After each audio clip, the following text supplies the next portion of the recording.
স্বাগত নিউজ 24 সকাল 7টার সংবাদে আপনাদের সাথে আছি আমি আকাশ ইসলাম। ভারতের কেরালায় ভয়াবহ নির্যাতন, গণধর্ষণ ও ভিডিও ধারণ করে সামাজিক মাধ্যমে ছড়িয়ে দেওয়ার অভিযোগে 2 নারী সহ 6 জনকে গ্রেপ্তার করেছে বেঙ্গালুরু পুলিশ। জানা যায় নির্যাতিতা নারীটি বাংলাদেশের 22 বছর বয়সী ওই তরুণীকে গণধর্ষণের ঘটনা ঘটে 6 দিন আগে ভারতের কেরালায়। বৃহস্পতিবার এনডিটিভির খবরে বলা হয়েছে, বেঙ্গালুরু পুলিশ ভিডিও দেখার পর ধর্ষকদের ধরতে পুরস্কার ঘোষণা করে। পরে ভিডিও ক্লিপ দেখে তাদের শনাক্ত করা হয়। পুলিশ আরও জানায়, ওই তরুণী মানব পাচার চক্রের খপ্পরে পড়ে ভারতে এসেছিলেন। বর্তমানে অন্য রাজ্যে আছেন এবং তাকে নিয়ে আসার জন্য পুলিশের একটি দল পাঠানো হয়েছে। তার বিবৃতি রেকর্ড করা হবে। এদিকে এই ঘটনায় ভিডিও দেখে নিজের মেয়েকে শনাক্ত করে রাজধানীর হাতিরঝিল থানায় মানব পাচারের মামলা করেছেন নির্যাতিতার বাবা। ওই মামলার আসামিদের দ্রুত দেশে ফিরে আনা হবে বলে জানিয়েছেন তেজগাঁও ডিসি মোহাম্মদ শহীদুল্লাহ। আরেক ভয়াবহ মাদক এলএসডির সন্ধান মিলেছে দেশে। ঢাকা বিশ্ববিদ্যালয়ের ছাত্র হাফিজুরের মৃত্যু তদন্ত করতে গিয়ে পাওয়া গেল এলএসডি মাদক। এই মাদক নেওয়ার সাথে সাথে ভয়াবহ মানসিক বিকার দেখা দেয়।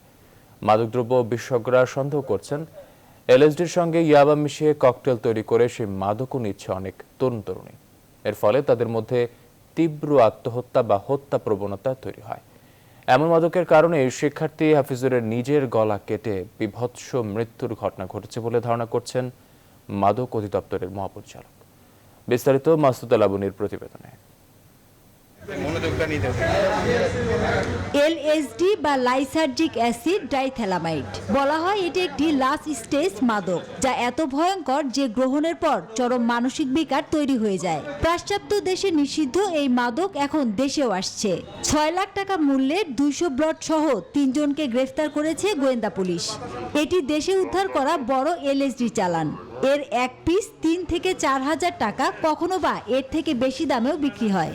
ড্রাগ নিয়ে একটু কথা বলবো যে এ বিষয়ে বৃহস্পতিবার ডিবির মিডিয়া সেন্টারে সংবাদ সম্মেলনে জানানো হয়, সাদমান টেলিগ্রাফ অ্যাপসের মাধ্যমে নেদারল্যান্ড থেকে গত 1 বছর যাবৎ তার চক্রসহ এলএসডি এনে নিজেরা সেবন ও ফেসবুকে আমার আব্বা নামে গ্রুপ খুলে বিক্রি করছিল।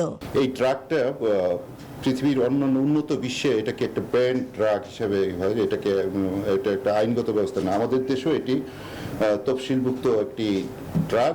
ক্রেতা যারা আছে তাদেরও সন্ধান আমরা পাচ্ছি। তবে এই চক্রধারার পেছনে রয়েছে সম্প্রতি আলোচিত ঢাকা বিশ্ববিদ্যালয়ের শিক্ষার্থীর মৃত্যুর ঘটনা। আমরা জানি যে একটা সাম্প্রতিককালে একটা আত্মহত্যার ঘটনা ঘটেছে ঢাকা বিশ্ববিদ্যালয়ে। আমরা পেলাম সাম্প্রতিককালে, এবং এটা তো আগে বোধহয় সেভাবে বাংলাদেশে গোচরীভূত হয়নি। সম্প্রতি ওই শিক্ষার্থী ডাব বিক্রেতার কাছ থেকে দা নিয়ে নিজের গলায় কোপ দেন। পরে ঢাকা মেডিকেলে চিকিৎসাধীন অবস্থায় রাতেই মারা যান। তার মৃত্যুর সূত্র ধরে পুলিশ এসব তথ্য উদ্ঘাটন করে। এরপরই আলোচনায় আসে কি এমন মাদক সেবন করেছিলেন হাফিজুর রহমান, যে এমন বিভৎসভাবে আত্মহত্যা করল সে। জানা যায়, হাফিজুর এলএসডি ও ইয়াবা একসাথে সেবন করেছিল। এ বিষয়ে ঢাকা মেডিকেলের ফরেনসিক বিভাগ ও শাহবাগ থানার ওসি কথা বলতে রাজি হননি।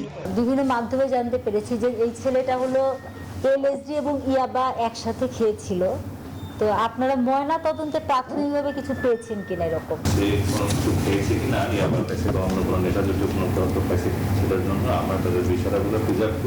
আমরা ঘটনা অনেক কিছু পেয়ে গেছি। খুব স্পষ্টগত বিষয়, আমরা গুরুত্বপূর্ণ তথ্যাবলী পেয়েছি। হাফিজুরের ভাই হাবিবুর রহমান মুঠোফোনে জানান, তদন্তকারী কর্মকর্তার কাছে শুনেছেন হাফিজুর তার বন্ধুদের সাথে এলএসডি ও ইয়াবা সেবন করেছিলেন। মাদকদ্রব্য নিয়ন্ত্রণ অধিদপ্তরের ডিজি বলেন, ভয়ঙ্কর হেলোজেনিক মাদক এলএসডি। আজকে বিশ্বস্ত একটা সূত্রে আমরা জানতে পারছি, মানে হাইলি খুব মানে হাইলি একটা ড্রাগ। একবার অনেক আগে ধরা পড়ছে, অল্প পরিমাণ 5 গ্রাম বা এরকম। এই ড্রাগসে তো এইগুলোই হয়, আপনার সুইসাইডাল একটা টেন্ডেন্সি থাকে। ব্লটার পেপারে বা নকশা করা বিশেষ কাগজে মেশানো ট্যাবলেট, টিউব বা তরল আকারে পাওয়া যায় এই মাদক, যার ঠোঁটের নিচে নিয়ে নেশা করছে তরুণ প্রজন্ম। এই ভয়ঙ্কর মাদক সম্প্রতি দেশে আসছে বিভিন্ন পথে, যা রুখতে সচেষ্ট আইন শৃঙ্খলা বাহিনী। মাসুদা লাবনী, নিউজ 24, ঢাকা। হতাশাসহ নানা কারণে মাদক সেবন বাড়ছে তরুণ ও যুবকদের মাঝে। এজন্য সহজে মাদক প্রাপ্তি এবং সঙ্গদোষকে দায়ী করছেন মনোবিজ্ঞানীরা। তারা বলছেন এ থেকে সন্তানদের ভালো রাখতে হলে অভিভাবকদের বিশেষ সতর্কতার বিকল্প নেই। নিউজ 24-কে এসব কথা বলেন ঢাকা বিশ্ববিদ্যালয়ের মনোবিজ্ঞান বিভাগের চেয়ারম্যান অধ্যাপক ডক্টর মাহফুজা খানম এবং রাজশাহী বিশ্ববিদ্যালয়ের মনোবিজ্ঞান বিভাগের চেয়ারম্যান অধ্যাপক মাহবুবা কানিসকিয়া। অনেকেই আছে যারা সঠিক পথটা খুঁজে পাচ্ছে না যে কিভাবে এই চাপ মুক্ত থাকা যায়। কাজেই ওই ধরনের কিছু বন্ধু বান্ধব যারা তাদের সঙ্গে জুটছে, যে যারাও কোনো পথ খুঁজে পাচ্ছে না, এই ধরনের একদল যুবক হয়তো একসাথে হয়ে নিজে একে অন্যকে স্টিমুলেট করছে এবং তারপরে দেখা যাচ্ছে যে তারা মাদকের দিকে ঝুঁকে পড়ছে। আর এই ক্ষেত্রে এই জন্য আমরা সবসময় বারবার বলছি অভিভাবকদের বিশেষভাবে এই কিশোর বলি, তরুণ বলি, এদের দিকে নজর রাখা, এদের মনিটরিং করা। একটা শিশু শৈশবকালে বাবা মার উপর সম্পূর্ণ মায়ের উপর নির্ভরশীল থাকে বা তার কেয়ার গিভারদের উপর, সেই সন্তুষ্টি যদি, সেই নির্ভরশীলতার চাহিদা যদি যথাযথভাবে পূরণ না হয়, এই অপূর্ণতার চাহিদাটা অনেক সময় ড্রাগ আসক্ত হয়ে সেই আসক্তির মাধ্যমে তার নির্ভরশীলতার আকাঙ্ক্ষাটা পূরণ করে। আসক্ত যাতে না হতে পারে, অ্যাডোলেসেন্স এজে যাওয়ার আগে শৈশবকালীন সময় থেকেই পারিবারিক উষ্ণ একটা সাপোর্টিভ এনভায়রনমেন্টে শিশুকে প্রতিপালন করতে হবে। এটা খুব জরুরি। এখানে তার বেড়ে ওঠাটা যেন খুব সহজ হয়, নিঃসংকোচে প্রকাশ করতে পারে কার সাথে মিশছে, পিতামাতা যেন তার উপর চাপিয়ে না দেয়। মানসিক চাপ কমাতে হবে, তাদের খেলাধুলার ব্যবস্থা, বিনোদনের সুযোগ। যে কোনো ধরনের বিস্ফোরক দ্রব্য ও মাদক শনাক্তকরণ সব বিমানবন্দরের নিরাপত্তায় বিশেষ ভূমিকা রাখছে ডগ স্কোয়াড। প্রতিদিন অন্তত 3 বার হজরত শাহজালাল আন্তর্জাতিক বিমানবন্দরের জনাকীর্ণ এলাকাগুলোতে তল্লাশি চালানো হয় এই ডগ স্কোয়াড দিয়ে। এতে বিমানবন্দরের ঝুঁকি কমার পাশাপাশি আন্তর্জাতিক চোরা কারবারিরাও কমেছে বলে জানান আর্মড পুলিশ। ইংল্যান্ড থেকে আনা প্রশিক্ষিত এই কুকুরগুলোর প্রত্যেককে রয়েছে আলাদা নাম, থাকার ঘর, এমনকি পাসপোর্টও। বিস্তারিত হাবিবুল ইসলাম হাবিবের জানাচ্ছেন বিস্তারিত। দেশের সাথে আন্তর্জাতিক যোগাযোগ ব্যবস্থার প্রধান কেন্দ্রবিন্দু হজরত শাহজালাল আন্তর্জাতিক বিমানবন্দর। যাত্রী পরিবহন থেকে শুরু করে পণ্য পরিবহনের প্রধান রুট এটি, কিন্তু এই পথ কখনো কখনো হয়ে ওঠে চোরা কারবারিদের অভয়ারণ্য। চোরাচালান সহ অপরাধ দমনে বিমানবন্দরে সিসি ক্যামেরার পাশাপাশি স্ক্যানার থাকলেও এর ফাঁক ফোকর দিয়ে চোরা কারবারি সচল হতে দেখা যায় প্রায়। তাই তো নিরাপত্তা ব্যবস্থা জোরদার করতে ইংল্যান্ড থেকে আনা হয় জার্মান শেফার্ড, ল্যাব্রাডর এবং বেলজিয়াম মেলানিয়াস জাতের 13টি প্রশিক্ষিত কুকুর। আর এই কুকুর নিয়ন্ত্রণের জন্য প্রশিক্ষণ দেওয়া হয়েছে আর্মড পুলিশের 18 সদস্যকেও, যাদের ডগ হ্যান্ডলার বলা হয়। আমাদের ডগগুলো 8 ধরনের এক্সপ্লোসিভ ডিটেক্ট করার জন্য প্রস্তুত রয়েছে, যে ট্রেনিং এর মাধ্যমে এখন তারা এক্সপ্লোসিভস আপনার ডিটেকশনে সক্ষম। ডগটা আপনাকে সরাসরি সাথে সাথে আপনাকে ইন্ডিকেশন দিয়ে দিচ্ছে আমার কুকুরগুলো যে এখানে এক্সপ্লোসিভের অস্তিত্ব আছে নাকি নেই। দূর থেকেই গন্ধ শুকে মাদক বা বিস্ফোরক চিহ্নিত করতে পারে বিশেষভাবে প্রশিক্ষিত এসব কুকুর। প্রদর্শনীর মাধ্যমে তারই প্রমাণ পাওয়া গেল। দেয়ালে একই ধরনের কয়েকটি বক্স রাখা হয়, এর মধ্যে একটিতে রাখা হয় গান পাউডার। সেটি শনাক্ত করে দেখায় প্রত্যেকটি কুকুর। কোনো নাশকতার সৃষ্টি না হয় জনগণের বিরুদ্ধে, সেটার জন্য আমরা আমাদের ক্যানোপিগুলোতে, ডিপার্চার টার্মিনাল, আভ্যন্তরীণ টার্মিনালগুলোতেই নিরাপত্তা রক্ষার্থে আমাদের কুকুরগুলো ক্যানোপি এরিয়া স্নিফ করে থাকে। এছাড়া কোনো ধরনের কোনো যাত্রী যদি লাগেজ সন্দেহজনক হয় অথবা কোনো ধরনের কোনো পরিত্যক্ত লাগেজ পাওয়া যায়, এক্সক্লুসিভ আছে কি নেই এটা নিশ্চিত হওয়ার জন্য আমরা আমাদের কেনাইনগুলোকে ব্যবহার করে থাকি। শরীর ঠিক রাখতে প্রতিদিন সকালে কুকুরগুলোকে ব্যায়াম করান আর্মড পুলিশের সদস্যরা। হাবিবুল ইসলাম হাবিব, নিউজ 24, ঢাকা। কোভ্যাক্সের দেয়া 1 লাখের বেশি ফাইজারের করোনা টিকা দেশে পৌঁছবে রোববার রাতে। এর মধ্যে এই টিকা ব্যবহারের অনুমোদন দিয়েছে ঔষধ প্রশাসন অধিদপ্তর। এই টিকা নিতে পারবেন 12 বছরের বেশি বয়সীরা। চীন থেকে 1.5 কোটি ডোজ টিকা কেনার প্রস্তাবও অনুমোদন করেছে সরকারি ক্রয় সংক্রান্ত মন্ত্রিসভা কমিটি। বৃহস্পতিবার অর্থমন্ত্রী আহমদ মুস্তফা কামালের সভাপতিত্বে অনুষ্ঠিত ক্রয় কমিটি অনুমোদন দেয়। 1.5 কোটি টিকা আনতে সরকারের খরচ হবে 1,267 কোটি 50 লাখ টাকা। বিস্তারিত মাহমুদুল হাসানের রিপোর্টে। ভারতে করোনা সংক্রমণ মারাত্মক বেড়ে যাওয়ায় পূর্ব ঘোষণা ছাড়াই হঠাৎ টিকা বিক্রি বন্ধ করে দেয় দেশটি। ফলে অক্সফোর্ডের টিকা দিয়ে দেশে যেভাবে করোনা টিকাদান কর্মসূচি শুরু হয়েছিল তাতে দেখা দেয় অনিশ্চয়তা। পরে অন্য উৎস থেকে টিকা সংগ্রহের উদ্যোগ নেয় সরকার।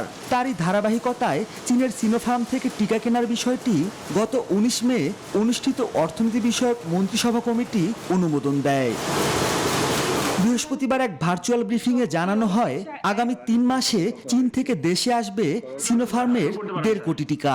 চীনের সিনোফার্ম কর্তৃক প্রতি মাসে 5 মিলিয়ন অর্থাৎ 50 লক্ষ ডোজ SARS-CoV-2 ভ্যাকসিন সরবরাহ করা হবে। ভ্যাকসিনের মূল্য দাঁড়াবে 150 মিলিয়ন মার্কিন ডলার, আর বাংলাদেশি টাকায় 1,267 কোটি 50 লক্ষ টাকা। একই দিনে ফাইজারের করোনা টিকা ব্যবহারের জরুরি অনুমোদন দিয়েছে ওষুধ প্রশাসন অধিদপ্তর। এই টিকা নিতে পারবেন 12 বছরের ঊর্ধ্ববয়সীরা। 2 জুন দেশে আসার কথা রয়েছে ফাইজারের 1,05,000 ডোজ টিকা। মাহমুদুল হাসান, নিউজ 24, ঢাকা। সীমান্তের বিভিন্ন জেলায় বাড়ছে করোনা সংক্রমণ। 1 সপ্তাহের ব্যবধানে সীমান্ত এলাকার 15 জেলায় নতুন রোগী বৃদ্ধির হার শতভাগ বা তার চেয়ে বেশি। একে উদ্বেগজনক বলছেন জনস্বাস্থ্য বিশেষজ্ঞরা। তবে নিয়ন্ত্রণে কাজ চলছে দাবি স্বাস্থ্য কর্মকর্তাদের। এদিকে করোনা নিয়ন্ত্রণে রাজশাহীতে বিশেষ লকডাউন ঘোষণার কথা ভাবছে প্রশাসন। প্রতিনিধিদের সাথে নিয়ে কাজী সাহেদের প্রতিবেদন।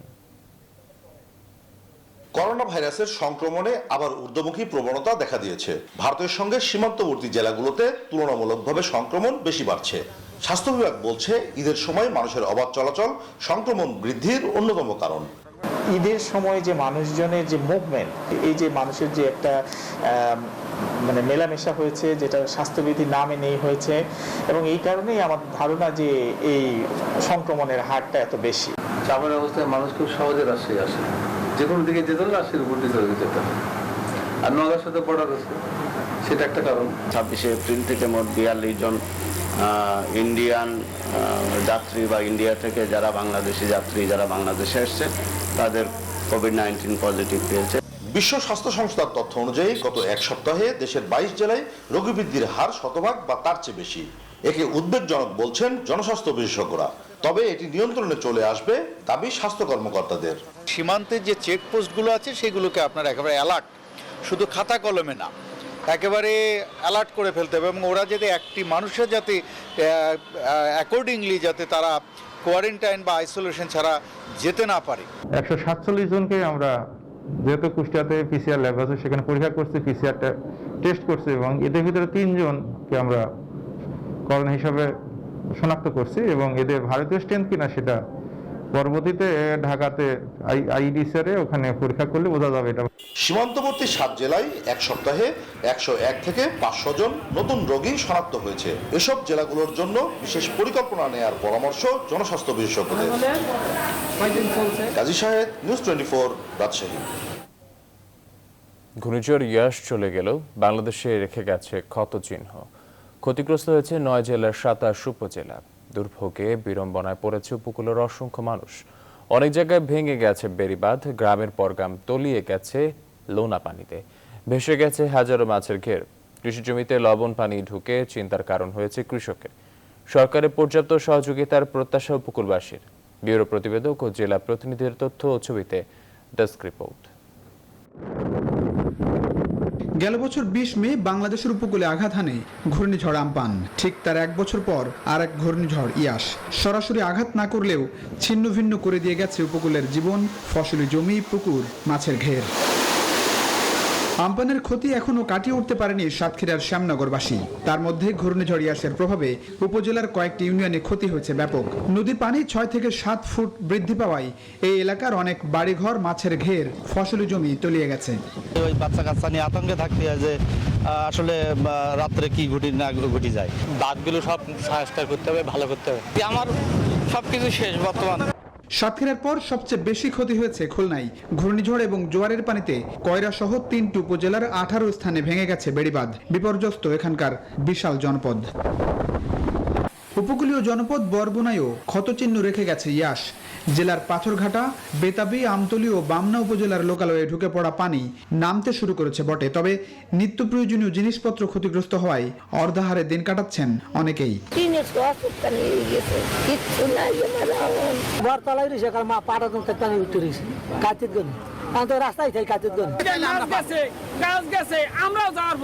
পটুয়াখালীর 115 গ্রামের 3 লাখ মানুষ এখনো পানিবন্দী। বেড়িবাঁধ ভেঙে দফায় দফায় পানি ঢুকেছে জেলার কলাপাড়া, রাঙ্গাবালী, বাউফল ও দশমিনা উপজেলায়। বিভিন্ন স্থানে প্রায় 50 কিলোমিটার বাঁধ ক্ষতিগ্রস্ত হয়েছে বলে জানিয়েছে প্রশাসন। ঘূর্ণিঝড় ইয়াসের প্রভাবে লক্ষ্মীপুরে তলিয়ে গেছে 6টি গ্রাম। মেঘনার তীর ঘেঁষা বেশিরভাগ এলাকায় নেই বেড়িবাঁধ।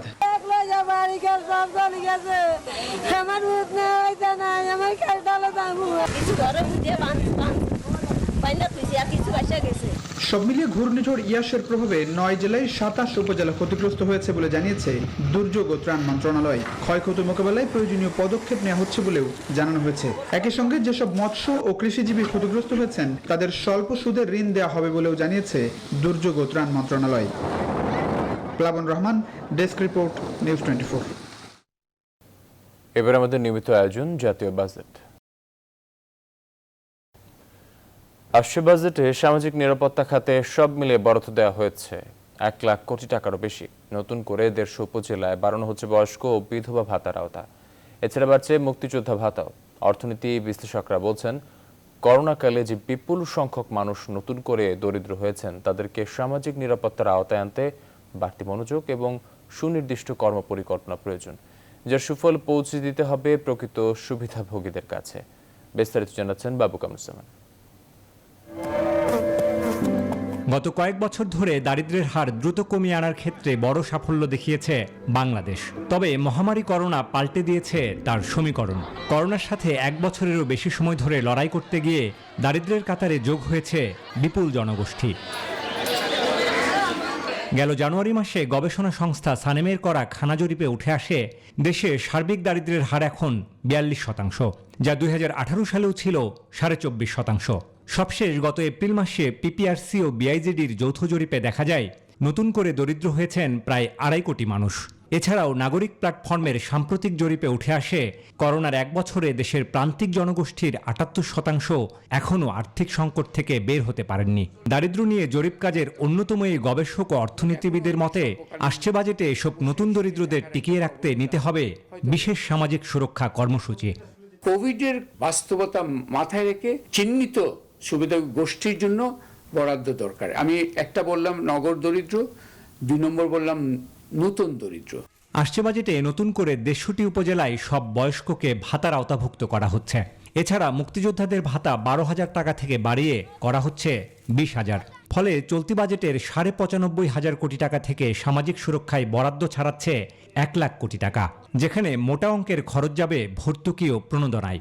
এছাড়াও সামাজিক সুরক্ষায় যোগ করা হয় পেনশন ও গ্র্যাচুইটি, যা এ খাতের গোলমেলে হিসাব মনে করেন অর্থনীতি বিশ্লেষকরা। একটা অ্যামাউন্ট কিন্তু আপনার প্রথমে বাদ দেওয়া দরকার, সেটা হচ্ছে পেনশনের যে অ্যামাউন্টটা।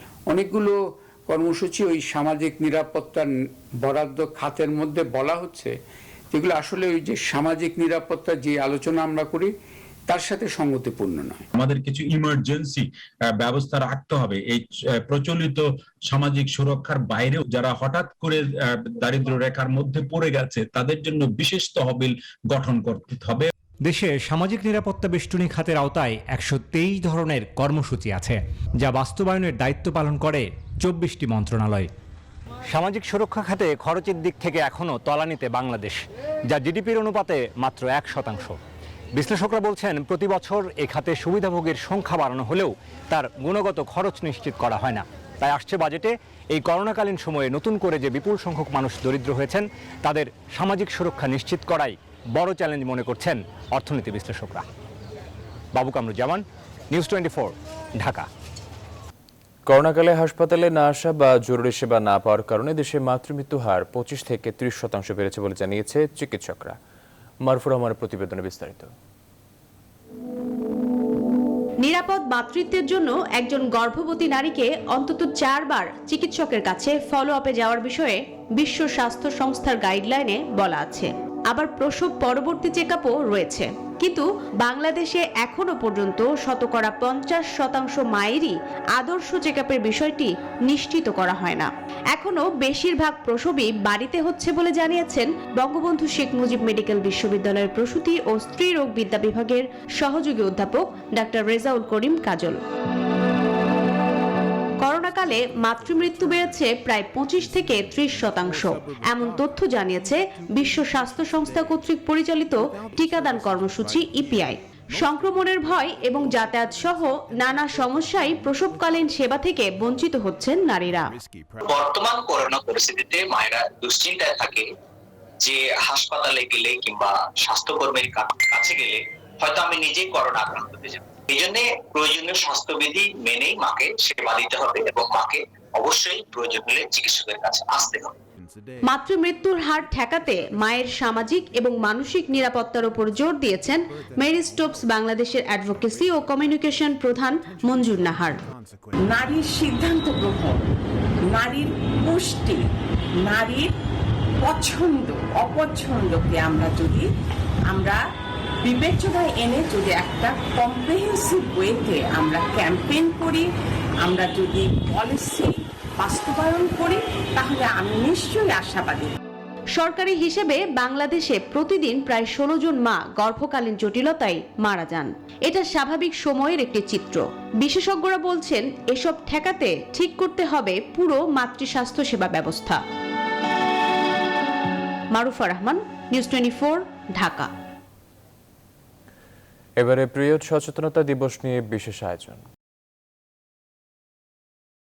আজ পিরিয়ড সচেতনতা দিবস। এবারের মূল প্রতিপাদ্য ইটস টাইম ফর অ্যাকশন। স্বাস্থ্যসম্মত পিরিয়ডকালীন পরিচর্যা নিশ্চিত করতে বিশ্বব্যাপী পালিত হয় দিনটি। বিভিন্ন জটিল রোগ এড়াতে পিরিয়ডকালীন সময় পরিচ্ছন্নতা বজায় রাখার পরামর্শ গাইনি রোগ বিশেষজ্ঞদের। আর স্যানিটারি ন্যাপকিনের দাম করমুক্ত করার আহ্বান জানিয়েছেন সংশ্লিষ্টরা। অন্তরা বিশেষের প্রতিবেদন। মাদার স্ট্রং, সিস্টার স্ট্রং, দেন কান্ট্রি স্ট্রং। ভারতীয় চলচ্চিত্র প্যাডম্যান নারীর পিরিয়ডকালীন স্যানিটারি ন্যাপকিন ব্যবহারের প্রয়োজনীয়তা নিয়ে নির্মিত এই চলচ্চিত্র।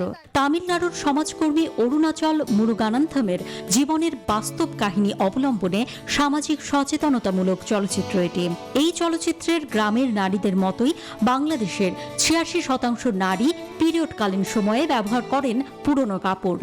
এ তথ্য ন্যাশনাল হাইজিন সার্ভের। পিরিয়ডকালে অপরিচ্ছন্ন কাপড় ব্যবহার বয়ে আনতে পারে নানা রকম জটিল রোগ, বলছেন বিশেষজ্ঞরা।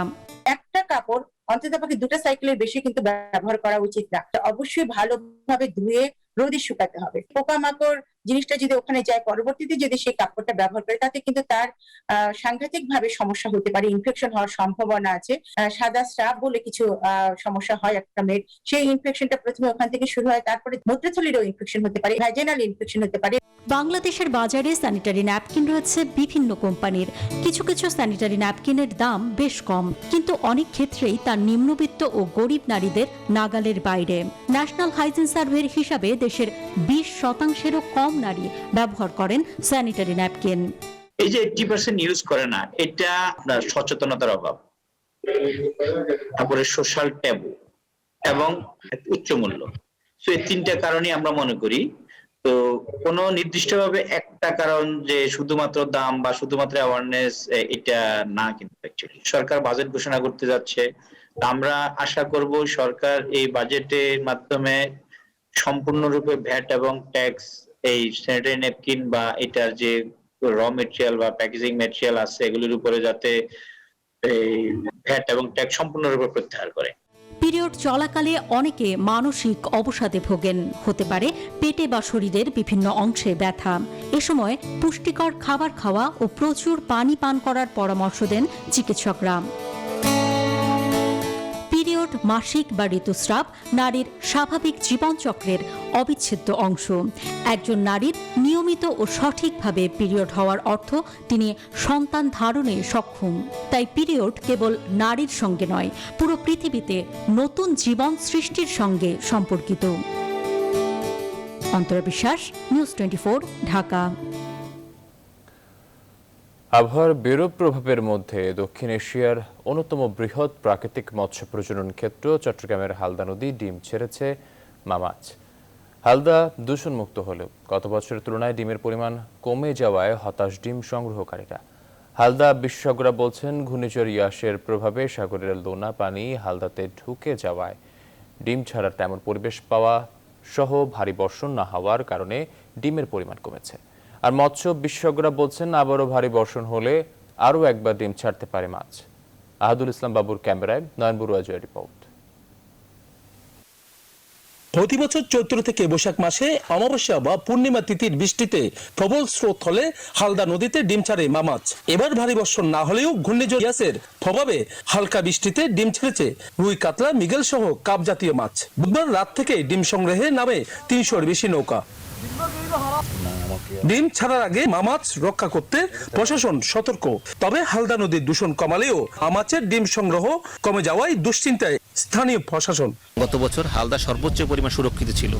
দখল, দূষণ, মাছ শিকার বন্ধ সবগুলো বন্ধ করেন উপজেলা প্রশাসন, অন্যান্য সকল দপ্তর, রাজনৈতিক নেতৃবৃন্দ, জনপ্রতিনিধি নিয়ে কিন্তু ব্যাপক কাজ করেছে এবং সেই হিসাবে এবার সর্বোচ্চ পরিমাণ ডিম সংগ্রহের কথা। হালদা বিশেষজ্ঞরা বলছেন নদীর পানি লোনা হওয়ায় ডিম ছাড়ার পরিবেশ নষ্ট হয়েছে মাছের। হাই লবণাক্ততা এবং পর্যাপ্ত বৃষ্টি না হওয়ার এই দুটোর কারণেই আসলে এবার পর্যাপ্ত ডিম পাওয়া যায়। আর মৎস্য কর্মকর্তারা বলছেন ভারী বর্ষণ হলে আবারও ডিম ছাড়ার সম্ভাবনা আছে হালদার মাছের। আমরা এখনো আশাবাদী যে আমাদের যেহেতু জুন মাসটা পুরো আছে এবং মে মাসটাও এখনো আছে, আমরা আরো 2টা জো পাবো। নয়ন বড়ুয়া জয়, নিউজ 24, চট্টগ্রাম। দিনাজপুরের লিচু বাজারে উঠতে শুরু করেছে। বাগানীরাও গাছে গাছে লিচু পাড়তে ব্যস্ত সময় পার করছে। বর্তমানে বেদানা, মাদ্রাজি লিচু পেকেছে। তবে এবার লিচুর ফলন কম হওয়ায় বেশ বিপাকে রয়েছেন বাগানীরা। দাম ভালো থাকায় এসব ক্ষতি কিছুটা কাটিয়ে ওঠা সম্ভব বলে মনে করেন অনেকেই। স্থানীয় কৃষি অফিস বলছে বৈরী আবহাওয়া, প্রাকৃতিক দুর্যোগের কারণে এবারে 30% লিচু কম হয়েছে। ফখরুল হাসান পলাশের তথ্য চিত্রে ডেস্ক রিপোর্ট। লিচুর জন্য বিখ্যাত দিনাজপুর জেলা, এরই মধ্যে গাছে গাছে পাকতেও শুরু করেছে লিচু। এ জেলায় সদর, বিরল, কাহারোল, বীরগঞ্জ উপজেলায় লিচুর আবাদ বেশি হয়ে থাকে। মাদ্রাজি, বোম্বাই, বেদানা, চায়না থ্রি, হাড়িয়া, কাঁঠালি সহ বিভিন্ন জাতের লিচু হয় এ জেলায়। বর্তমানে মাদ্রাজি ও বেদানা জাতের লিচু পাকায় বাগানীরা তা সংগ্রহ করছে। বাজারে প্রতি হাজার মাদ্রাজি লিচু বিক্রি হচ্ছে 1500 থেকে 2500 টাকা এবং বেদানা জাতের লিচু 4500 থেকে 6000 টাকা দরে। সবচেয়ে বেশি পরিমাণে বোম্বাই লিচু এখানে আবাদ হলেও তা পাকতে এখনো সময় লাগবে প্রায় 1 সপ্তাহের মতো। তবে এবার লিচুর ফলন কম হওয়ায় বেশ দুশ্চিন্তায় পড়েছেন বাগানীরা। তবে কেউ কেউ ক্ষতির আশঙ্কা করলেও অনেকে বলছেন আশানুরূপ দাম পেলে এই ক্ষতি অনেকটা কাটিয়ে ওঠা সম্ভব। এখন বাজারে বিক্রির বাজারে কি হবে, বাজার যদি ভালো পাই তাহলে আমরা খুশি। লিচুর বাজার মোটামুটি ভালো যাচ্ছে, আর একটু যদি বাজার যদি এর থেকে যদি আরেকটু ভালো হয় তাহলে আমরা আরো কিছু আশাবাদী করব। লিচুর দাম আছে কিন্তু ফলন কম, এবার আমাদের লিচু নাই। দিনাজপুরে এবার বৈরী আবহাওয়ার কারণে লিচুর 30% ফলন বিপর্যয় হয়েছে। তবে বাজারে লিচুর দাম ভালো বলে জানায় কৃষি সম্প্রসারণ অধিদপ্তর। এবার আমাদের দিনাজপুরের ফলন কম, কিন্তু অর্থনৈতিক যে ট্রানজেকশনটা সেটা খুব একটা কম হবে বলে মনে হয় না। গতবারে যে লিচু 300 টাকা বিক্রি হয়েছে, বিশেষ করে যে আগাম যে বেদানাটা উঠেছে, এবার আমি নিজে এবং এই যে চেম্বারের সভাপতি মহোদয় ছিলেন উনিই কিনলেন 500 টাকা 600 টাকা মিশরি। কৃষি বিভাগের তথ্য মতে এ জেলায় প্রায় 6000 হেক্টর জমিতে লিচু বাগান রয়েছে এবং এই বাগানগুলো থেকে প্রতি বছর লিচু উৎপাদন হয় 30 থেকে 35 হাজার metric ton. Desk report, news 24। Rangpur অঞ্চলে চলতি মৌসুমে ভুট্টার আশানুরূপ উৎপাদন হয়েছে। লক্ষ্যমাত্রার চেয়েও বেশি ভুট্টার আবাদ হয়েছে। কৃষকরা জানান অনুকূল আবহাওয়া, বীজ, সার সহ অন্যান্য কৃষি উপকরণ সংগ্রহে কোনো সমস্যা না থাকায় বাম্পার ফলন হয়েছে। বর্তমানে বাজার দর ভালো থাকায় আর্থিকভাবে লাভবান হচ্ছেন তারা। রেজাল্ট করিম মানিকের তথ্য চিত্রে ডেস্ক রিপোর্ট। রংপুর অঞ্চলের ভুট্টা এখন কৃষকদের অন্যতম অর্থকরী ফসল হিসেবে পরিচিতি পেয়েছে। গেল কয়েক বছর ধরে বাজার দর ভালো পাওয়ায় ভুট্টা চাষে আগ্রহী হচ্ছেন কৃষকরা। এতে প্রতি বছরই ভুট্টা চাষে জমির পরিমাণও বাড়ছে। কৃষকরা জানান আবহাওয়া অনুকূলে থাকায় চলতি মৌসুমে ফলনও বেশ ভালো হয়েছে। বর্তমান বাজার দরও চড়া থাকায় লাভবান হচ্ছেন তারা। বাজারটা যদি প্রচুর না আল্লাহ ভালো দাম হয় তাহলে তো আমার পোষায়, না দিলে তো পোষার না। ভুট্টা যদি বাইরের দেশে যাইতো আরো মূল্য ভালো হইতো, তাহলে কৃষক আরো পয়সা পাইতো। সংশ্লিষ্টরা জানান গেল বছরের চেয়ে এবছর লক্ষ্যমাত্রার বেশি জমিতে ভুট্টার আবাদ হয়েছে। আমাদের লক্ষ্যমাত্রার সঙ্গে আমরা ধরেছিলাম যে আমাদের 10 টনের মতো ফলন হবে। আমরা যে ইতিপূর্বে যে কর্তন হয়েছে 50%, সেখানে আমরা 10.5 টন পার হেক্টরে আমরা ফলন পাচ্ছি। সেক্ষেত্রে আমরা মনে করি যে ভুট্টার আবাদ অতীতে ছিল, দিন দিন তার বৃদ্ধি হচ্ছে। রংপুর অঞ্চলে ভুট্টা আবাদ প্রসারের লক্ষ্যে কৃষকদের বীজ, সার সহ অন্যান্য উপকরণ দিয়ে সহায়তা করছে কৃষি বিভাগ। Desk report, news 24। প্রথমবারের মতো শ্রীলঙ্কাকে হোয়াইট ওয়াশ করার লক্ষ্যে আজ মাঠে নামতে যাচ্ছে বাংলাদেশ। মিরপুরে তৃতীয় ও শেষ ওয়ানডে শুরু হবে দুপুর 1টায়। শেষ ম্যাচে টাইগার একাদশে আসতে যাচ্ছে বেশ কিছু পরিবর্তন। এদিকে মাহমুদুল রিয়াদ জানিয়েছে সেরা ক্রিকেট খেলে সিরিজের 29 পয়েন্টে চোখ বাংলাদেশের। বিস্তারিত জানাচ্ছেন পার্থপনিক। আর মাত্র কয়েক ঘন্টা, ক্রিকেট ইতিহাসে নতুন এক অধ্যায় রচনার দ্বারপ্রান্তে বাংলাদেশ। ঘরের মাটিতে পরপর 2 ম্যাচে শ্রীলঙ্কাকে হারিয়ে এখন হোয়াইট ওয়াশ করার অপেক্ষায় তামিম ইকবালের দল। সব ঠিক থাকলে 15তম বারের মতো এই কীর্তি গড়বে লাল সবুজরা। এখন পর্যন্ত 7টি দেশকে হোয়াইট ওয়াশ করেছে বাংলাদেশ। 2006-এ কেনিয়াকে 4-0-তে ধবল ধোলাইয়ের পর গেল 15 বছরে Zimbabwe, Scotland, Ireland, West Indies, New Zealand ও পাকিস্তানকে হোয়াইট ওয়াশ করেছে টাইগাররা। সবচেয়ে বেশি জিম্বাবুয়েকে করা হয়েছে 5 বার। সিরিজের শেষ ম্যাচেও দাপট দেখাতে মরিয়া স্বাগতিকরা। তাই সকাল 11:30টায় মিরপুরের শেরে বাংলায় অনুশীলনে হাজির বাংলাদেশ দল। শেষ ম্যাচে দলে ডাক পেয়েছেন নাইম শেখ। অনেকটাই নিশ্চিত শুক্রবার নাইমই হতে যাচ্ছেন তামিমের ওপেন সঙ্গী। দ্বিতীয় ম্যাচে মাথায় আঘাত পেয়ে হাসপাতাল পর্যন্ত যেতে হয়েছে মোহাম্মদ সাইফুদ্দিনকে। তাই শেষ ম্যাচে এই অলরাউন্ডারকে পাওয়া যাচ্ছে না ধরেই নেওয়া যায়। এক্ষেত্রে অটো চয়েস সৌম্য সরকার। বৃহস্পতিবার লম্বা সময় নেটে ব্যাট করেছেন হার্ড হিটার এই ব্যাটসম্যান। মাঠের লড়াইয়ের আগে বেশ প্রত্যয়ী মাহমুদুল্লাহ রিয়াদ জানালেন এই সিরিজ থেকে ওয়ানডে সুপার লিগের পূর্ণ 30 পয়েন্ট চায় বাংলাদেশ। প্রতিটা ম্যাচই গুরুত্বপূর্ণ, যেহেতু আপনি যেটা বললেন ওয়ার্ল্ড কাপের একটা কোয়ালিফাইং এর একটা বিষয় থাকে। আমরা আমাদের বেস্ট পারফরমেন্সটা এখনো আমরা দিতে পারিনি, তো আমরা ওইটাই দেওয়ার চেষ্টা করব এবং আমরা ম্যাচটা জিতে 10টা পয়েন্ট নেওয়ার চেষ্টা করব। উপমহাদেশে একমাত্র শ্রীলঙ্কায় ছিল যারা বাংলাদেশের কাছে কখনো সিরিজ হারেনি। সেই গর্ব এখন ধুলায় বিলীন। গেল 2 ম্যাচে সফরকারীদের সবচেয়ে বেশি ভুগতে হয়েছে ব্যাটিংয়ে। তাই নেটে এদিন বেশ ব্যস্ততা দেখা গেল ব্যাটিং কোচ গ্র্যান্ট ফ্লাওয়ারের। পার্থবণিক, নিউজ 24, ঢাকা। শেরপুর জেলার প্রত্যন্ত অঞ্চলের ছেলে 400 মিটার স্প্রিন্টে দেশের অ্যাথলেট জহির রায়হান এবার বাংলাদেশের পতাকা নিয়ে দৌড়াবেন টোকিওতে অনুষ্ঠিত হতে যাওয়া অলিম্পিকে। একসময় ফুটবলার হতে চাওয়া জহির রায়হান অলিম্পিকে দৌড়াবে জেনে এলাকার সবাই বেশ খুশি। সবারই প্রত্যাশা জাতীয় পর্যায়ে অনেক পুরস্কার পাওয়া জহির এবার টোকিও অলিম্পিকে দেশের জন্য গৌরব বয়ে আনবে। শেরপুর থেকে জুবাইদুল ইসলামের তথ্য ও ছবিতে ডেস্ক রিপোর্ট। বাবা মার 2 সন্তানের মধ্যে ছোট ছেলে জহির। বড় ভাই লেখাপড়ায় মনোযোগী হলেও ছোটবেলা থেকেই খেলাধুলার প্রতি বেশি আগ্রহ ছিল জহিরের। আবদার মেটাতে ফুটবল অনুশীলন করার জন্য তাকে ভর্তি করে দেওয়া হয় ফর ফুটবল শেরপুর ক্লাবের কোচ সাধন বসাকের কাছে। সেখান থেকেই পুরো দস্তর ফুটবলার হয়ে ওঠেন জহির। তো আমি তাকে যখন ট্রেনিং করাই, তার লম্বা স্টেপিংয়ে আমি আশ্চর্য হই, তার ফুটবলের গতিতে আশ্চর্য হই। তো আমার কাছে একসময় মনে হয় যে এসএলএ ভিতরে আসলেই কিছু আছে। পরবর্তীতে বিকেএসপির প্রতিভা অন্বেষণ টিম আসে শেরপুরে খেলোয়াড় বাছাই করার জন্য। প্রথমবার বিকেএসপিতে জায়গা না করতে পারলেও পরের বার 2012 সালে অ্যাথলেট হিসেবে বিকেএসপিতে সুযোগ করে নেন জহির। সেখান থেকে শুরু হয় তার সামনে এগিয়ে যাওয়া। আমার ফিটনেস পারফরমেন্স দেখে তারা মনে করে যে আমি অ্যাথলেট হিসেবে ভালো করব, তাই আমাকে তারা অ্যাথলেট হিসেবে তারা বিকেএসপিতে নিয়ে থাকেন। দেশের বড় বড় আসরে অনেক পুরস্কার জিতেছেন জহির রায়হান। 400 মিটারে 46.86 সেকেন্ড সময় নিয়ে দেশীয় আসরে 32 বছরের রেকর্ড ভেঙে নতুন রেকর্ড গড়েছেন তিনি। এছাড়াও রয়েছে নানা আন্তর্জাতিক আসরে অংশগ্রহণের অভিজ্ঞতা।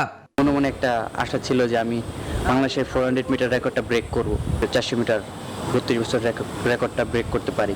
ওয়ার্ল্ড চ্যাম্পিয়নশিপ খেলেছি, তারপর সাব গেমস খেলেছি। এ সাফল্য দেখে বাংলাদেশ নৌবাহিনীতে তাকে পিটি অফিসার হিসেবে চাকরি দেয়া হয়। বাংলাদেশ নৌবাহিনী আমাকে ভালো সাপোর্ট দিয়েছেন সাপোর্ট দেওয়ার কারণে আমি ন্যাশনালে আমি আমার অবস্থান আমি ধরে রেখেছি। বাবা মার প্রত্যাশা দেশের গণ্ডি পেরিয়ে এবার অলিম্পিকেও কৃতিত্বের ছাপ রাখবে জহির। এই বাংলাদেশের এবং বাঙালির জাতির জন্য অলিম্পিক গেমসে যেন একটা কিছু করতে পারে। আপনাদের কাছে সবার কাছে আমি দোয়া প্রার্থী, যাতে আমার ছেলে সুন্দরভাবে সুস্থ শরীরে সেখান থেকে ফিরে আসতে পারে, বাংলাদেশের জন্য কিছু করতে পারে। শেরপুরের মানুষের আশা জহিরের মাধ্যমে শেরপুর জেলাকে ভিন্নভাবে চিনবে সারা দেশের মানুষ।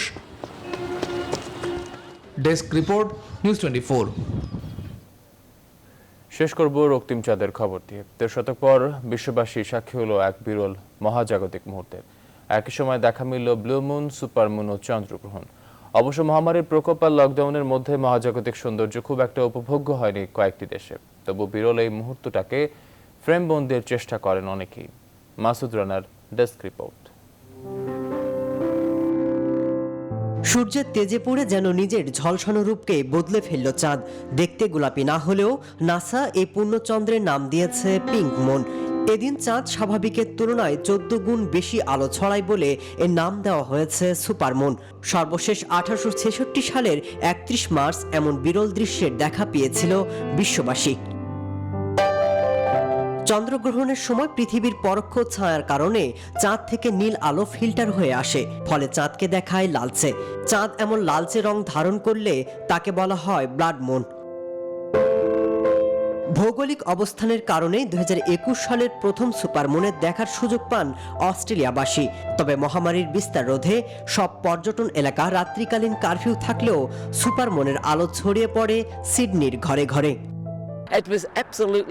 করোনা মহামারীতে খুব আয়োজনে এই সুপারমুন দেখার সৌভাগ্য না হলেও নীরব রাতে এটি যেন আরো রূপ ছড়িয়েছে। এই রাত যেন সত্যিকারের সুপারমুন। বিশ্বের প্রায় সব অঞ্চল থেকে সুপারমুন ও ব্লুমুন দেখা গেলেও চন্দ্রগ্রহণের দেখা পান উত্তর আমেরিকা, অস্ট্রেলিয়া, প্রশান্ত মহাসাগর, এশিয়া ও মধ্যপ্রাচ্যের মানুষেরা। 152 বছর পর পাওয়া এই বিরল মুহূর্তকে ফ্রেমবন্দির চেষ্টা করেন অনেকেই। আগামী মাসের শেষ নাগাদ বছরের দ্বিতীয় এবং শেষ সুপারমুন অবলোকন করবেন বিশ্ববাসী। মাসুদ রানা, নিউজ 24। দর্শক, এই ছিল এতক্ষণের আয়োজনে। একদম সাথে থাকার জন্য ধন্যবাদ সবাই।